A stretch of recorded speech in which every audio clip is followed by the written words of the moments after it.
સુરત મહાનગરપાલિકાની ચૂંટણી બાદ પદાધિકારીઓને લઈને હવે ચર્ચાઓ તેજ થઈ ગઈ છે। મેયર, ડેપ્યુટી મેયર, સ્ટેન્ડિંગ કમિટીના ચેરમેનને લઈને ચર્ચાઓ। મેયર પદ માટે નેન્સી શાહ, ઉર્વશી પટેલના નામ આગળ ચાલી રહ્યા છે, તો પ્રતિભા દેસાઈ અને કાવ્યા કથિરિયાનું નામ પણ આગળ ચાલી રહ્યું છે। ડેપ્યુટી મેયર પદ માટે ભાઈદાસ પાટીલનું નામ આગળ છે। પંકજ જાદવ, દીનાનાથ, દિનેશ રાજપુરોહિતનું નામ આગળ છે। સ્ટેન્ડિંગ કમિટીના ચેરમેન પદ માટે રાજન પટેલ આગળ છે, તો રાજેન્દ્ર પટેલ, મહેન્દ્ર દેસાઈ અને રઘુ ખૂંટનું નામ આગળ ચાલી રહ્યું છે। સંજય દલાલ, અશોક શાહ, વર્જેશ ઉનડકટનું નામ ચર્ચામાં છે। સંજય પાટીલ, દક્ષેશ માવાણી અને ધર્મેશ માવાણી પણ આગળ છે।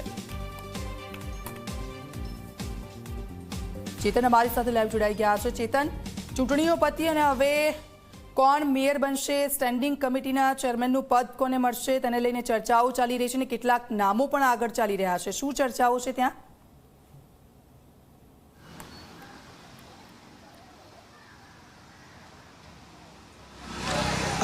જી દીક્ષિતા, જો અને તોની પરિસ્થિતિ જે છે તે સુરતની જોવા મળી રહી છે। ખાસ કરીને વાત કરીએ તો સુરત મહાનગરપાલિકાના જે ઇલેક્શન છે તે ઇલેક્શનમાં ભાજપે 115 સીટ મેળવી છે અને ખાસ કરીને વાત કરીએ તો પાટીદારનો જે ઘર છે, જ્યાં આમ આદમી પાર્ટીનું અને એ પહેલાં કોંગ્રેસનું ઘર રહી ચૂક્યું છે અને છેલ્લા 10 વર્ષથી ભાજપ ત્યાં ઓછી સીટ હતી, પરંતુ આ વખતે ક્યાંક ને ક્યાંક પાટીદાર ઘરમાં ભાજપે જે રીતે વર્ચસ્વ જાળવી રાખ્યું છે, ત્યારબાદ હવે જોવાનું રહ્યું કે મેયર જે પદ છે તે મેયર પદ માટે કોણ દાવેદાર છે। ખાસ કરીને આ જે મેયર પદ હોય છે તે 2.5 વર્ષ માટે જે સુરતી જે વર્ગ હોય છે તેમના માટે આપવામાં આવતું હોય છે, પરંતુ ક્યાંક ને ક્યાંક આ વખતે જે સમીકરણ છે તે સમીકરણ અલગ જે છે તે જોવા મળી રહ્યા છે। આ વખતે વાત કરીએ તો મેયર માટે જે છે તે 4 મહિલાઓ જે છે તે દાવેદાર જોવામાં આવી રહી છે। નેન્સી શાહ, ઉર્વશી પટેલ, પ્રતિભા દેસાઈ અને કાવ્યા કથિરિયા।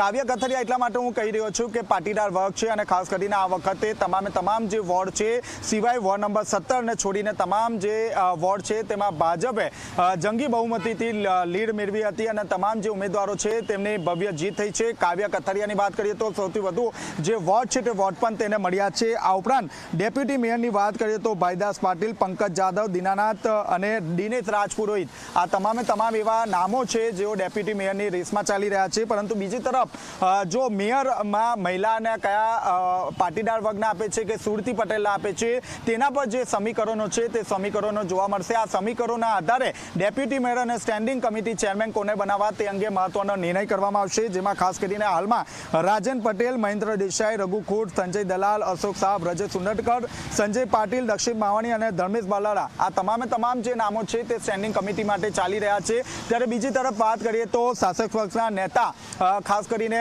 સુરતમાં જે પરપ્રાંતીય વર્ગ છે તેને શાસક પક્ષના નેતા બનાવવામાં આવતા હોય છે। ત્યારે આ વખતે ખાસ કરીને જે 3 નામો આગળ ચાલી રહ્યા છે તેમાં અમિત રાજપૂત, સુધા પાંડે અને દિનેશ રાજપુરોહિત। આ વખતે ખાસ કરીને શાસક પક્ષમાં દિનેશ રાજપુરોહિતનું નામ સૌથી આગળ ચાલી રહ્યું છે, જેનું કારણ એ છે કે અત્યાર સુધી જે યુપી અને બિહારના જે લોકો છે તેમને શાસક પક્ષ તરીકે નેતા આપવામાં આવતા હતા, પરંતુ ક્યાંક ને ક્યાંક છેલ્લા કેટલાય સમયથી રાજસ્થાની જે લોકો છે તેમને કોઈ પણ પ્રકારનું જે પદ છે તે પદ આપવામાં આવ્યું નથી, જેને કારણે આ વખતે એવી ચર્ચા પણ ચાલી રહી છે કે જે દિનેશ રાજપુરોહિત છે તેને શાસક પક્ષના જે નેતા છે તે નેતા બનાવે તેવી પૂરેપૂરી શક્યતા જોવા મળી રહી છે। જી બિલકુલ, આભાર ચેતન, આપની પાસેથી અપડેટ્સ લેતા રહીશું। અત્યારે તો આ જે નામો છે તેને લઈને ચર્ચાઓ થઈ રહી છે, કોને પદ મળે છે તે આગામી સમયમાં જોઈશું।